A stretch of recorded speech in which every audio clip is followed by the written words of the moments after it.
ایک حدیث مبارکہ ان الفاظ کے ساتھ آئی ہے: من زارا رجلا ولم یذق منہ شیئا فکأنہ زارا میتا، کہ جو شخص کسی سے ملا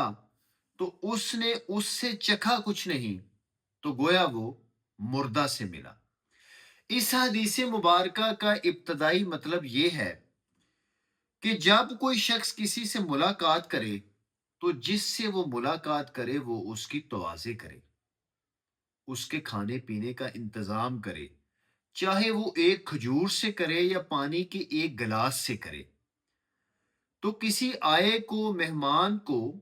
کی خدمت کرنا یہ ہمارے معاشرے کی ایک سماجی اخلاق ہے، سماجی روایت ہے۔ یہ چاہے وہ شخص امیر ہو، غریب ہو، چھوٹا ہو، بڑا ہو، اور یہ جو عمل ہے یہ طرفین کے درمیان دوری کم کرتا ہے، یہ اجنبیت کو کم کرتا ہے، یہ اپنائیت کو فروغ دینے کا عمل ہے۔ تو جو اصل اسپرٹ ہے اس حدیث مبارکہ کا وہ یہ ہے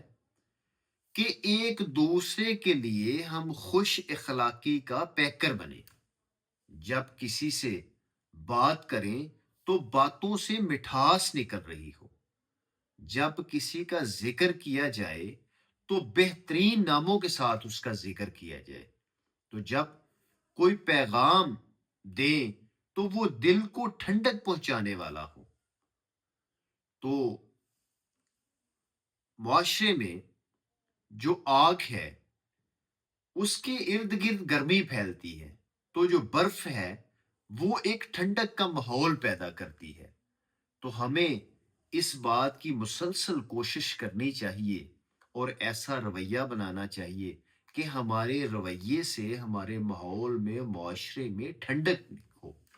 اور لوگوں کے لیے راحت کا باعث بنے، نہ کہ لوگوں کے لیے تکلیف کا باعث بنے۔